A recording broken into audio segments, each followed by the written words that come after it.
네, 그동안 우리 증시에서 소액주주들의 권익 보호가 상대적으로 약했죠. 민주당이 권익을 강화하기 위해 상법을 고쳤습니다. 이사들은 회사만이 아니라 주주에게도 충실하게 의무를 다해야 한다는 게 골자입니다. 그런데 금융위원회와 금융감독원이 딴소리를 하고 있고 대통령 거부권 가능성도 나오고 있습니다. 상법 개정안, 기업과 투자자들에게 어떤 영향을 미칠지 토론해 보겠습니다.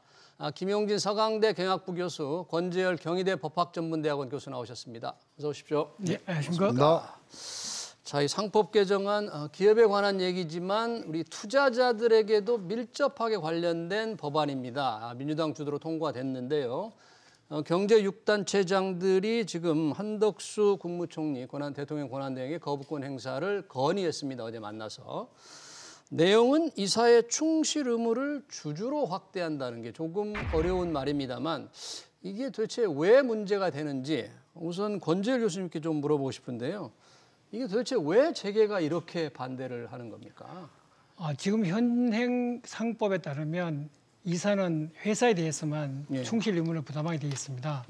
그런데 국회를 통과한 상법 개정안에는 이사는 회사뿐만 아니라 주주에 대해서 충실 의무를 부담하고 식으로 내용이 이제 개정되어 있는데요.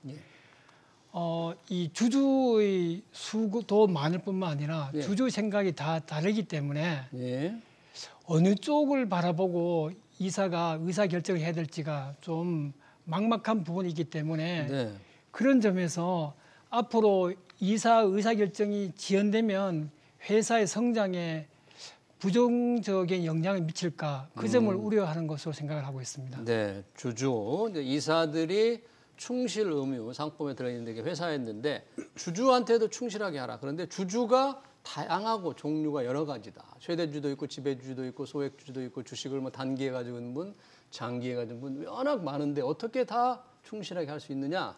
그래서 조금 굉장히 부정적이다. 자, 이 부분 주주가 다양하기 때문에 이사가 누구 주주의 입맛에 맞춰서 의사결정을 해야 되느냐.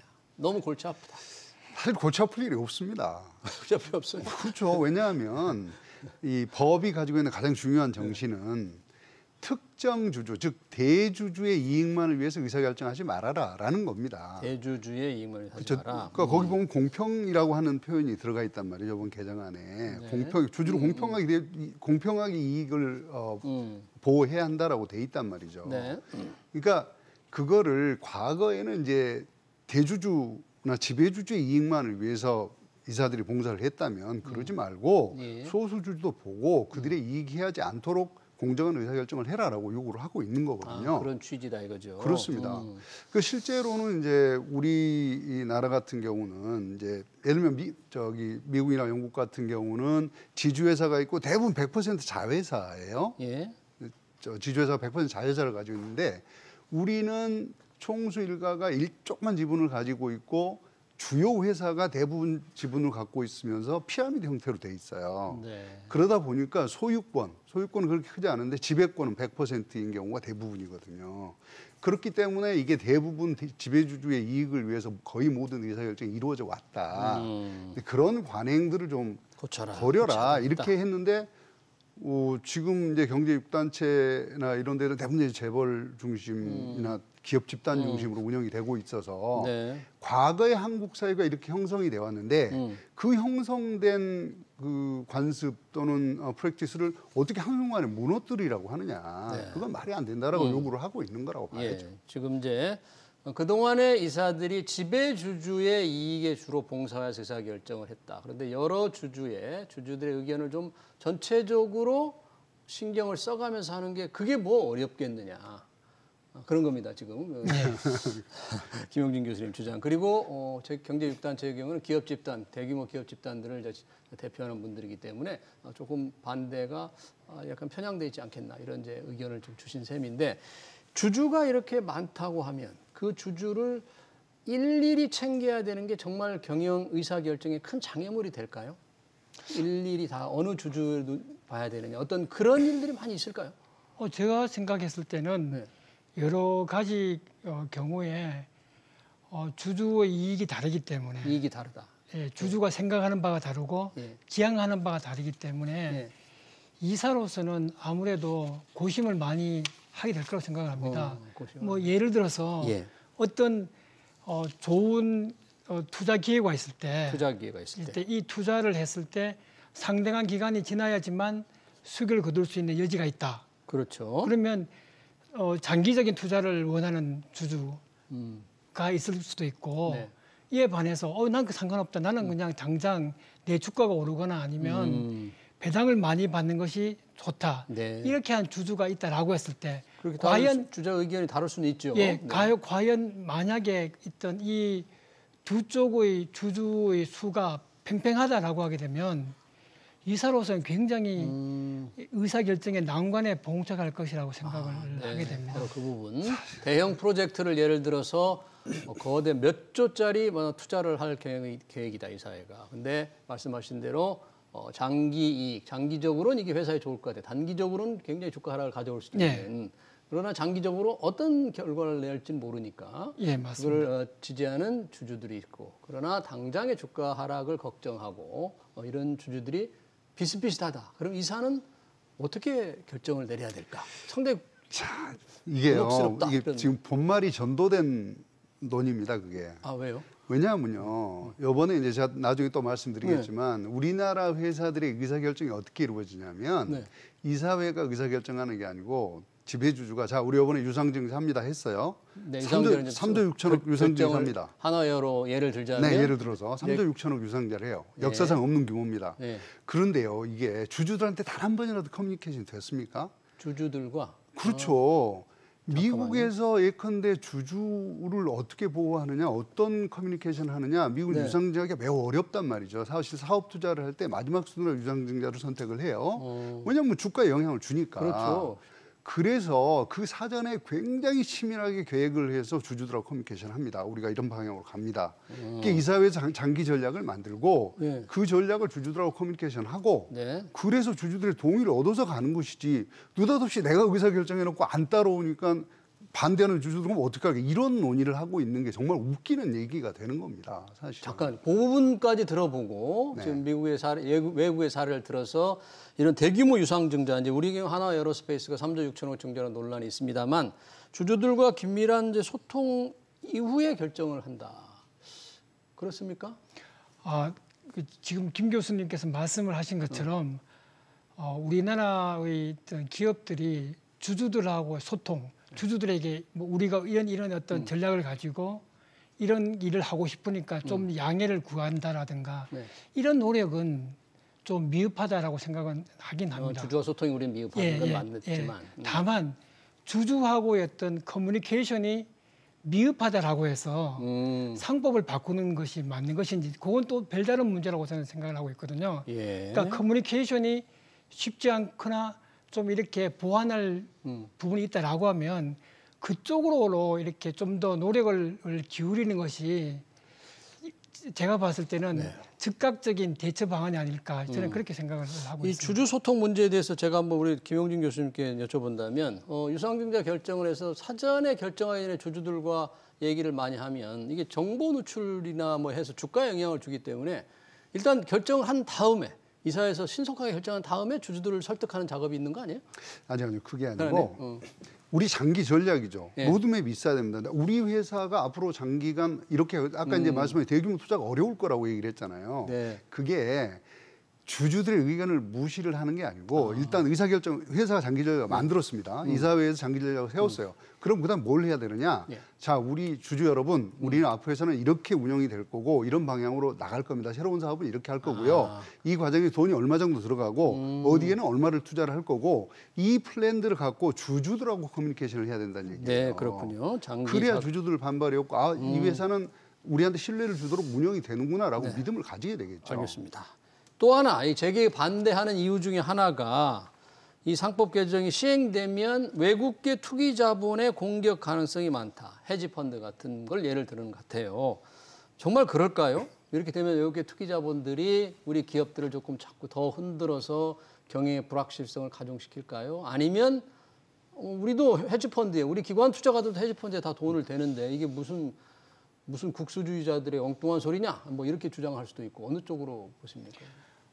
일반적으로 이제 뭐 행동주의 펀드를 비롯한 다양한 펀드의 경우에는 수익을 남겨가지고 그 펀드 투자자들에게 일정한 어떤 배당을 해주는 이런 과정을 밟게 되는데 그렇게 보게 되면 아무래도 펀드는 인내 자본이라고 보기는 좀 어렵지 않을까 싶은 생각을 하고 됩니다. 예, 오래 장기간 투자하는 게 아니다. 네. 뭐 일정한 기간 동안에만 투자해서 수익을 남겨가지고 배당을 해야 되는 이런 어떤 구조를 취하고 있게 되는데 아무래도 이 상법 개정안이 통과가 되고 이거 이제 만약에 이제 시행이 된다라고 했을 때는 뭐 한 주, 두 주를 가지고 있는 주주들 입장에서는 그냥 주가가 떨어지면 그냥 팔고 나가면 되는데 이 행동주의 펀드를 비롯한 좀 이 상당한 양의 주식을 들고 있는 주주 입장에서는 생각을 달리할 수밖에 없을 거라고 저는 여겨지고요. 또 한 가지는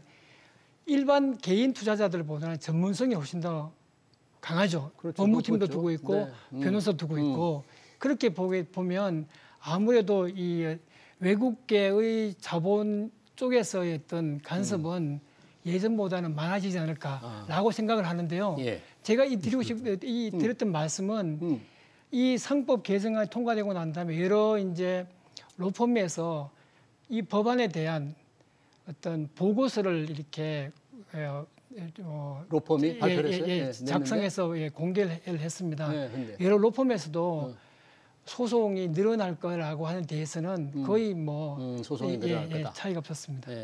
자, 외국계 투기 자본의 어떤 공격 가능성을 제기가 우려하는데 우리가 외국계 투기 자본은 곧 우리 기업들의 어떤 뭐 장기 투자 계획, 경영 계획을 믿지 않고 이렇게 단기적으로만 정말 움직이는 자본들일까요? 그렇게 걱정해야 됩니까? 아닙니다. 사실은 이제 이게 우리가 투기 자본이라고 하는 건 매우 애국주의적 마케팅이다 저는 이렇게 생각합니다. 이 말 자체가 좀 어색합니까? 말이 안 되는 거죠. 말이 안 되는 그러니까 기본적으로 우리가 펀드라고 하는 것도 헤지 펀드라는 게 있고 여기는 단기에 우리 공 교수님 말씀하신 대로 주식 사서 가격 올려서 팔고 나가는 사람들이고 또 사모 펀드라고 해서 장기간을 보는 회사 펀드들도 있습니다. 근데 이제 핵심은 뭐냐면 그럼 이 둘이 어떤 경우에 그 회사의 주식을 사고 M&A를 하려고 할까라는 거잖아요. 자, 이런 거죠. 야, 저 회사는 가치가 되게 높은데 PBR이 0.5도 안 돼. 주가 순자산 비율이 0.5도 안 돼. 주가가 너무 낮게 돼 있다. 왜 저렇게 낮은 거지? 그럼 내가 들어가서 올리면 주가 올라가는 거야. 기업 가치를 높이면. 그렇죠. 그다음에 예컨대 대주주 지분율이 낮아요. 그러면 당연히 공격 가능성이 쉽잖아요. 공격하기 쉽잖아요. 그러니까 그런 회사들을 노리고 있는 거죠. 그래서 들어가서 자기가 경영 구조도 개편하고 효율화도 하고 특히 이제 그 사모펀드의 경우 이렇게 해서 가치를 높인 다음에 팔고 나오는 거예요. 그게 자본시장의 원리입니다. 그런데 여기다가 대놓고 우리가 외국 자본이 들어오니까 안 돼. 우리 자본이 있어야 돼. 아니 우리나라에 지금 들어와 있는 외국 투자자들이 얼마인데요. 은행 대부분 포스코, 삼성 외국 투자자들 무지하게 많습니다. 거기다 대놓고 이런 얘기를 하는 것 자체가 이상한 거죠. 그래서 중요한 거는 제가 꼭 드리고 싶은 말씀은 기본적으로 주주하고 신뢰관계를 쌓고 주주들이 우리 회사의 앞으로 장기 성장 가능성이 매우 높아. 그리고 주주 환원율도 높아. 그러면 그 회사가 크게 걱정할 문제가 없다는 거예요. 알겠습니다. 외국계 투기 자본에 대한 말씀 들었고요. 지금 상법 개정안에 대해서 조금 상당히 재미있는 얘기가 있어요. 지금 금융위원회, 금융감독기구와 금융위원회와 금융감독원이 있습니다. 정책을 세우는 금융위원회, 집행하는 금융감독원. 약간 성격이 좀 다르지만 한 몸처럼 원래 움직이는 곳인데 이 금융감독원을 맡고 있는 이복현 원장은 본인이 상법 개정안이 반드시 시행돼야 된다. 이 거부권을 행사하면 안 된다. 지금 아마 정부 내에서는 거부권 행사 기류가 조금 있는 것 같기 때문에 이런 말을 하는 것 같은데요. 이복현 금융감독원장의 이 직을 걸고 거부권 행사를 막겠다. 이 이복현 원장의 주장의 근거는 뭔지 또 이런 입장에 대해서는 어떻게 보십니까? 이복현 원장님께서는 상법 개정안이나 자본시장법 개정안이 완벽하진 않지만 또 둘 다 문제는 있다. 하지만 이미 상법 개정안이 통과가 되었으니까 한번 시행해보자. 만약 여기에 대해 가지고 정부가 거부권을 행사할 경우에는 대외적으로 정부 입장이 분명하게 드러나기 때문에 그것은 이 어떤 한국의 대외 신인도를 떨어뜨리는 요인이 되기 때문에 그런 점에서 이 상법 개정안이 통과되었으니까 예. 그대로 가자 이런 뜻으로 이해가 되고 있습니다. 예. 그런데 이게 직을 걸고 반대한다. 그 부분 좀 이제 직을 걸고 반대한다라고 하는 부분에 대해서는 좀 약간 일반 시민의 입장에서 봤을 때 과격한 표현이 아닌가 이렇게 김영진 교수님 이 상법 개정의 내용을 좀 떠나서 금융위원회는 이제 자본시장법 개정안으로 상장사들의 어떤 소액주주 권익 보호를 좀 가자는 입장인 반면 이 금융감독원 이렇게 반대하는 거 두 기관이 서로 엇박자를 내는 것 자체에 대해서는 어떻게 보십니까? 뭐 활발한 의견 교환이라고 봐야 됩니까? 아니면 어떻게? 뭐 대한민국은 자유민주 국가입니다. 누구든 얘기는 할 수 있습니다. 하지만 네. 정부 기구들이잖아요. 그렇죠. 금융위원회는 정부 부처고 네. 금융감독원은 정부로부터 위탁을 받아서 금융감독을 하는 기관입니다. 네. 그 기관의 장이 네. 자기가 무슨 권한이 있다고 직을 걸고 상법을 막아요. 할 네. 수도 없고요. 네. 주무부처가 일단 법무부입니다. 법무부니까. 거기다 내놓고 어떻게 여기서 힘을 발휘하겠어요. 근데 한 가지는 이거는 있습니다. 네. 저도 사실은 제가 있다면 직을 걸고 싶은 생각이긴 한데. 그래요? 근데 이거 왜냐하면 이미 상법 개정안에 대한 논의는 작년 1월에 윤 대통령이 이제 증권거래소를 가서 네. 개장일 날에 우리 상법 개정하겠습니다. 그러고 나서 3월부터 본격적으로 이제 법무부하고 기획재정부, 금융위가 이제 움직였거든요. 네. 상법을 개정하는 걸로. 왜냐하면 거기다 이제 밸류 프로그램을 하겠다 그래서 우리나라 주가가 너무 낮으니 좀 밸류업을 해서 소수 주주도 좀 이익을 받도록 하자라는 논의가 있었고 이 프로그램을 주도적으로 해온 사람이 이복현 원장입니다. 그래서 이복현 원장이 사실은 상법 개정에 대한 애정을 갖고 있는 것인데 그렇군요. 정부 입장이 자본시장법 개정으로 바뀐 다음에 얘기를 안 했어요. 예. 그러다 지금 느닷없이 또 뭐 상법 개정 이제 통과가 되고 나니까 상법 개정을 직을 걸고로서 막겠다고 하는데 그건 사실 공직에 있는 사람으로서 할 소리는 아니라고 봐야죠. 알겠습니다. 그런데 여튼 그렇게 좀 얘기를 했고요. 이복현 원장의 주장이 뭐냐면 정부가 상법 개정안에 거부권을 행사하고 자본시장법 개정으로 주주 권익을 강화하게 되면 거부권 행사되면 해외 투자자들이 한국 주식에 미련을 버릴 것이다. 한국 주식을 버리고 떠날 거다. 이렇게 생각을 하고 얘기를 했거든요. 그럴까요? 저는 그 점에 대해서도 신뢰를 할 수가 없습니다. 왜냐하면 우리나라 회사의 어떤 주식이 펀더멘털이 좋으면 네. 굳이 외국의 투자자들에 대해서 IR 활동을 하지 않는다라고 하더라도 충분히 매력적으로 저는 다가올 거라 생각을 합니다. 예. 근데 너무 이분의 말씀은 너무 좀 앞서 나가거나 아니면 과격한 표현이 아닐까 이렇게 생각이 들고 네. 따라서 국민의 한 사람으로서 굉장히 좀 당혹스럽다는 느낌을 지울 수가 없습니다. 말씀. 네네. 근데 뭐 약간 좀 과도한 표현이긴 합니다만 실제로 자본시장법을 통해서 할 수 있는 게 매우 제한적입니다. 그래요? 예를 들어서 뭐 인수합병을 할 때 네. 공정한 가치를 평가를 받아라. 뭐 이런 정도 수준의 이야기들이 근본적인 지배구조의 변화나 공정성을 확보하는 것보다는 흔히 얘기하는 핀셋이라고 하는 거죠. 예. 그 문제가 되는 불공정 거래 행위들을 찾아내서 그거를 교정을 물적 분할에 대해서 좀 까다롭게 규제를 한다거나. 그렇습니다. 네. 그래서 그런 것들이라서 이게 되게 제한적이거든요. 예. 그러면 실제로 지금 공 교수님 말씀 잘하셨는데 외국 투자자들 입장에서는 대한민국 정부가 저렇게 전반적으로 소수주주의 이익을 보호하려고 하는 건 아니네. 아하. 이런 인식을 충분히 가질 수 있다는 얘기인 거죠. 예. 지금 저희가 상법 개정안을 얘기하고 있는데 시청자가 이런 댓글을 하나 다루셨네요.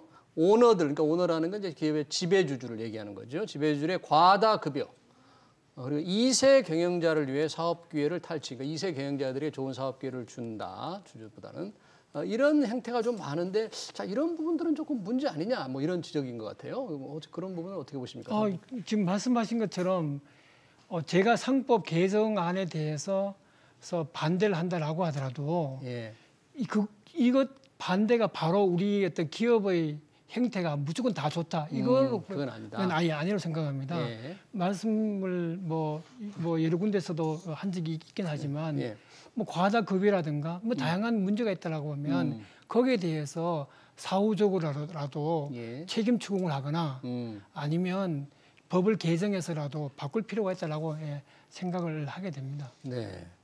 이런 사례도 있지만 여러 가지 또 다른 사례도 있을 것 같은데 우리가 상법 개정안까지 얘기 나오게 되는 것은 결국 소액주주들의 권익 보호에 조금 등한시하고 그래서 외면했다는 지적 때문인데 가장 대표적인 소액주주들의 주주를 무시하거나 등한시한 대표적인 사례들을 좀 든다면 그런 어떤 기업들 사례가 좀 있을까요?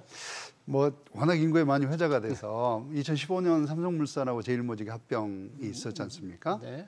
그때 이제 제일모직의 삼성물산의 1.2배라고 하는 거를 국민연금의 자문사인 국제자문기구죠. ISS가 얘기를 합니다. 예. 1대 1.2대 1로 하면 좋겠다. 네. 그런데 국민연금이 국내에서 자문을 또 받았어요. 네. 그래서 1대 0.35라고 하는 비율이 제시됩니다. 네. 그래서 결국 제일모직 한 주당 그러니까 1대 0.35로 0.33으로 그냥 결정이 됩니다. 그렇게 해서 제일모직이 지분을 많이 갖고 있던 총수 일가, 이재용을 중심으로 한 총수 일가가 엄청난 이익을 보게 되는 구조가 있었고 소수주들은 완전히 피해를 보는 상황이죠. 예. 결국 4배 차이로 낮게 그러니까 합병 가격에 대한 좀 공정하지 못한 사례들이 좀 있을 수 있다. 그렇습니다. 또 다른 어떤 사례가 있습니까? 그리고 최근에 있었던 이제 두산 에너빌리티와 두산 로보틱스의 합병, 예. 그거 역시 마찬가지였고요. 그 엄청난 이익을 내고 있는 두산 밥켓을 공짜로 떼서 로보틱스에 주겠다라고 하는 의도를 갖고 있었던 것이었고요. 그리고 SK E&S와 SK 이노베이션의 합병, 이건 뭐 합병이 성사가 됐습니다만, 네. 그래서 사실은 이노베이션 주주들에게 보상을 해주는 조건으로 사실 그 합병이 성사된 것이고요. 최근에 나왔던 한화 에어로스페이스의 3.6조 원에 달하는 어마어마한 유상증자, 그리고 삼성 SDI의 유상증자, 이것 때문에 주가가 13%씩 빠졌고 네. 그룹 주가 왕창 빠졌거든요. 이게 다 소수주주들한테 피해를 주는 의사결정들이라고 봐야 되는 겁니다. 그러네요. 이제 그렇게 주장하시는 분이 있는 반면에 지금 상임 회장을 맡고 있는 최태원 SK그룹 회장이 상법 개정안에 반대하면서 이런 얘기를 했더라고요. 지금이 초불확실성의 시대다. 그런데 이게 불확실성을 높일 걸 지금 꼭 해야 되겠느냐. 근데 그런 부분은 어떻게 보고 저는 그 최태원 회장님의 말씀이 충분히 납득이 갑니다. 지금 여러 가지 어떤 국내외적으로 경제가 어려운 상황에 놓여 있는데 이런 시기에 굳이 말씀을 했었던 것처럼 굳이 상법 개정을 통해 가지고 여러 가지 어떤 불확실성을 더 높일 필요가 있느냐. 뭐 그 점은 제가 충분히 이해가 되고요. 그 이제 며칠 전에 금감원에서 이제 어떤 발표한 자료를 보니까 이 상법 개정안의 내용이 모호하다는 데 대해서는 인정을 하는 것, 인정하는 것 같습니다. 그리고 한 다음에 그렇기 때문에 장기적으로는 이제 이 가이드라인을 제시하거나 아니면 판례를 통해 가지고 정립이 되어야 된다. 뭐 이런 어떤 입장을 내세운 걸 알고 있는데요. 뭐 저는 그 점도 충분히 이해가 되는 부분이 있다라고 보여지지만 이 어떤 모성으로 인한 비용을 왜 기업이 되는 것인지 그 점은 좀 문제가 있지 않는가 이렇게 생각을 하게 됩니다. 판례가 정립될 때까지 기업은 좀 너무 고생을 시달린다 그런 얘기네요. 지금 이 상법 개정의 핵심이 이사의 충실 의무가 주주로 확대되는 건데 이 정말 이사가 충실한 의무를 다 했느냐 안 했느냐를 따져야 될 안건이 과연 몇 개가 있을까? 1년에 보통 상장사 이사회가 10차례가 안 됩니다. 평균적으로 7번에서 8번 정도 하거든요. 근데 이사 우리 결정할 때 자칫하면 이 상법을 위반할 수도 있겠다. 굉장히 그런 사례들이 한 몇 번 있을까요? 뭐 거의 없다고 봐야죠, 사실은. 왜냐하면 이제 이사가 져야 할 의무를 빼놓고 이사회 의사결정만을 보면 사실 이사회 의사결정을 받아야 하는 가장 중요한 게 이제 393조, 상법 393조 1항인데 중요한 자산을 처분하거나 양도할 때 또는 대규모 자산을 차입할 때 또는 지배인을 선임, 즉 대표자라는 지배인을 선임하거나 해임할 때 지점을 설치하거나 이전할 때 유상증자를 할 때 요거 정도예요. 이게 1년에 몇 번이나 일어나겠습니까? 이런 중요한 일들은 그렇게 많이 일어나지 않습니다. 그래요? 그래서 사실은 뭐 그런 거 갖고 매번 뭐 분규가 일어날 거다, 뭐 소송이 많아질 거다. 소송이 많아질 이거는 사실은 별로 적절하지 않은 근데 교수님 처음 문제들이. 예, 지금 이제 교수님께서 말씀하신 거하고 약간 거리가 있는데요. 우리 그 상법에는 이사회의 권한을 못 받고 두고 있습니다만은 그 이외에도 중요한 것은 이사회에서 결정을 해야 됩니다. 아까 전에 최태원 회장님께서 이런 말씀을 하셨다고 했잖아요. 초불확실성이 왜냐하게 되면 경제가 나빠지게 되면 어쩔 수 없이 기업 구조 조정이 많이 해야 될 거고 뭐 M&A를 하거나 아니면 어떤 뭐 청산을 하거나 이런 일이 많아지게 될 것인데 기업 구조 조정 같은 경우에는 이사의 주도적 역할을 해야 됩니다.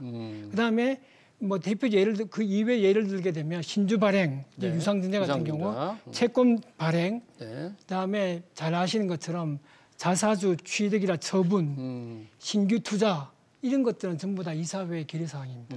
그러네요. 자, 마지막으로 지금 이제 대통령 권한대행이 거부권 행사할지 안 할지 모르겠습니다만 고쳐진 대로 국회를 통과한 대로 시행이 된다면 시행이 될 경우에는 그래도 이 재계의 고충, 걱정, 불안을 좀 덜어줘야 될 텐데 혹시 보완할 게 좀 있을까요? 만약에 시행이 된다. 네, 사실은 이제 우리 공 교수님 말씀을 하셨는데 중요한 것은 어떤 의사결정, 예를 들면 경영 의사결정에 대한 면책이라고 하는 부분이 조금 명확해져야 돼요. 예, 경영 의사결정에 대한 면책. 네, 그렇습니다. 그런 부분들에 대해서는 뭔가 지금 아까 말씀하신 경영상의 불확실성을 제거하기 위해서는 반드시 가이드라인으로 나오거나 시행령에 그게 들어가거나 이런 형태로 좀 보완이 되어야 할 필요가 있고요. 경영의사결정에 대한 뭐 배임죄를 좀 그렇죠. 면제해준다든지 명확하게 그런 그런 부분 말씀하십니까? 그런 부분들입니다. 그래서 그런 부분들이 조금 정리가 되면 아무래도 우리 경영하는 분들 입장에서는 부담이 좀 덜어질 수 있을 거라고 생각이 됩니다. 혹시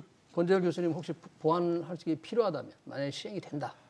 저는 이제 이 법안이 시행되면 이사에 대한 소송이 늘어날 것이기 때문에 따라서 소송 비용을 회사가 지원해주는 정책 이거 이미 일본에 도입되어 있습니다. 소송 비용 지원. 네. 그러면 좀 회사 쪽으로서도 또 유능한 인재를 뽑아 쓸 수 있는 그런 기회가 열릴 거라고 생각이 들거든요. 근데 이사 책임이 가중되면 가중될수록 유능한 자가 책임질 걸 두려워 불안해서 안 들어간다. 그 점을 걱정하고 있습니다. 네, 알겠습니다. 혹시 제가 10초만. 네, 사실은 그 부분 저도 뭐 나쁘진 않은 대안이라고 생각하는데 그게 어차피 회사의 비용을 가중시키는 거라서 저는 그 이외에 예컨대 보험 설계를 제대로 해서 뭔가 체계를 잡아본다든지 배상 책임 보험 같은 걸 말씀하시는 그런 다른 체계를 한번 더 고민을 해보는 것도 필요하다고 알겠습니다. 생각합니다. 상법 개정안 재개의 우려 속에 지금 한덕수 대통령 권한대행이 거부권 행사가 어떻게 될지도 토론해봤습니다. 지금까지 김용진 서강대 경영학부 교수, 권재열 경희대 법학전문대원 교수였습니다. 고맙습니다. 네, 수고하셨습니다.